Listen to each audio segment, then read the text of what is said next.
Super quick before the video starts, I apologize for the microphone quality, and there will be spoilers for the first 3 episodes of Arcane Season 2. When I sat down with my friend to watch the first episode of Arcane Season 2, I was left confused. The energy had completely dropped. Season 1 ended on this intense burn-it-all-down moment, and that cliffhanger felt like it almost amounted to nothing. It's not that Jinx's actions weren't acknowledged. We open on the counselors doing head counts to see who's left. We have Caitlyn's mom's funeral, but we don't have that same energy. The first episode felt more like a falling action than a continuation of the climax that was the Season 1 finale. Life is more casual, and that just completely threw me off. Even the intense fight scene felt less important than where we left off. It was small, like it was confined to that moment. Of course it will have lasting effects on the plot, but it's not that overwhelming in the same way this was.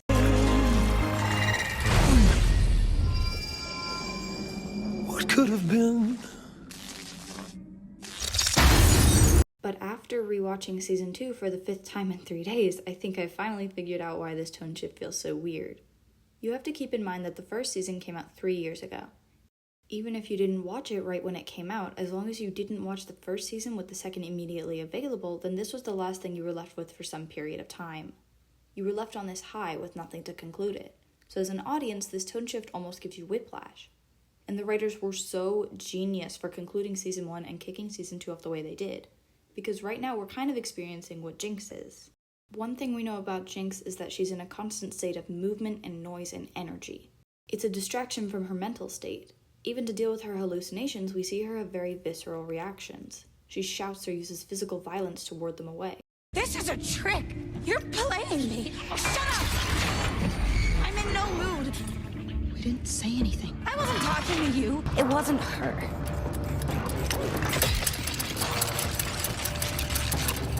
It wasn't. I know, just some wannabe street trash. She listens to loud music, fidgets, and moves all the time. And that's where we left off, at the most intense moment of Arcane so far. All other fights, while having an overarching effect, don't have as large of an immediate impact. Jinx was on this absolute high. The only way she could get out her energy and emotions in this minute was to do something drastic, and she bombed the government. Now we're back to Season 2, and it's just gone. She can no longer ride the high of what she did. It's not happening anymore. The writers haven't been subtle with the fact that Jinx is just done living. Have you had enough? 'Cause no matter what I do, I just can't seem to die. You feel it? That buzzing behind your eyes? Because you know in a moment, they could all go. Best feeling in the world, kid. Go on. I'm ready. This was her final stand, her final moment, but that's not sustainable. Life moves on. Jinx is still alive, and the world did not end despite what she did. Jinx struggles to think long-term about her actions, and she's constantly in the moment to her own detriment. She cannot think ahead. So right now she's kind of just drifting. She doesn't know what to do with herself. The So Long Sucker sequence shows this up very well. Even with the Undercity going crazy around her, Jinx is sterile and kind of moving casually against it all. Even as Isha, I don't know how we pronounce her name. Mystery Baby has not had a single speaking line yet. I've heard people pronounce it Isha and Aisha. I'm gonna go with Isha just because that's easiest right now, but you guys get the idea. If I'm proven wrong and it's Aisha, I apologize. I kind of don't care, actually.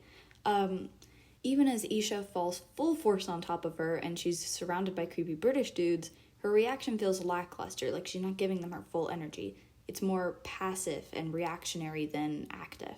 Because the world didn't end, Jinx is left having to deal with the consequences of her actions and process everything. She's never had to do that once in her life. She's always been the kid. First Vander picking up her and Vi after their parents died, then Vi being her older sister protecting and shielding her from everything, whether it's as big as Enforcers or as small as Milo teasing her. Then Silco rescuing her after Vi's abandonment and coaching her into becoming Jinx. Someone has always been a distraction for her, guiding her through life and taking a lot of weight off her shoulders. She's never had to lead herself, never having to deal with the actual consequences. Even with Vi's abandonment, a huge source of character conflict for her in Season 1 and still now, Silco was able to pick up the pieces and help her move through it. Even if the lessons he taught her didn't actually help her mentally long term, it was a new way for her not to have to come into her own. A new way for her to not actually have to process what she's feeling and take responsibility for herself. All of those people, to a degree, enabled her poor choices, and she never really had to take responsibility. But now she has no mentor character. Jinx has no one to guide her. She had her train wreck moment, but no one came to hold her hand through it. This was shown obviously through Silco's funeral. Just like when Vander shoved off. Except this time, you aren't here to put it all back together. 'Cause how could someone put all those holes in you?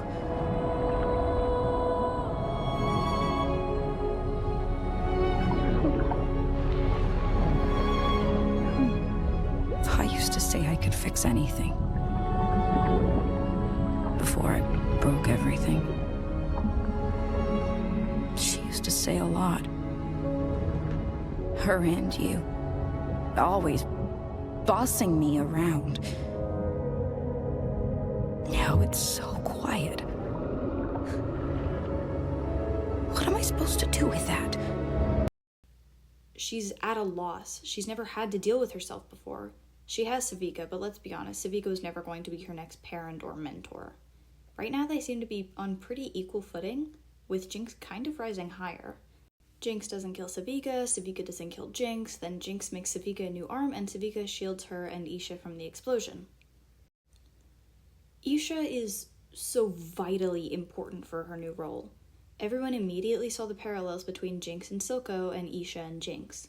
In the trailer, we see Isha with blue hair and hopefully drawn on tattoos that match Jinx's. Jinx has the same look on her face that Silco did, and she has to rescue Isha the same way that Silco rescued her. Jinx is being forced to reconcile with something that she's never been able to. Her perspective is rapidly changing, and she's becoming the person that has always picked her up before now, becoming the person that she has always needed. I think she's going to find redemption. I feel like she won't die, and she's going to become the leader and representation of Zaun. What that means, I don't really know right now. I have no idea how the writers are going to conclude this conflict in just one season. Less than that now. But compare all of this to Vi, who has always been the protector. There for Powder and Jinx as long as possible. She was always there to hold up her siblings and later on Caitlyn. But this is all falling down around her. The people she loves and cares about are abandoning her now, and that's a change she just can't deal with. Again, we have these very clear parallels with the Enforcer guy, I don't know his name, sorry, clearly physically resembling Vander, and in the Nothing to Lose clip released on YouTube, he's very much supporting her and holding her up. Enforcer Guy is to Vi what Isha is to Jinx, a staple that they desperately need to pull them out of a pattern that is no longer serving them. Vi and Jinx have come full circle, the roles they've both played abandoning them by force. Neither of them have control over this, and it's making them behave differently. At first, neither cope well, Vi turning to distractions like Jinx used to. But Jinx is confronting things more head-on. She's kind of fighting in a more Vi-like manner. I have no idea how this will end, but we can see clear character journeys for both of these characters for a while. Arcane is masterful with utilizing its time, making sure that everything hits as hard as possible. We get high highs and low lows, contrasted and paralleled pretty directly.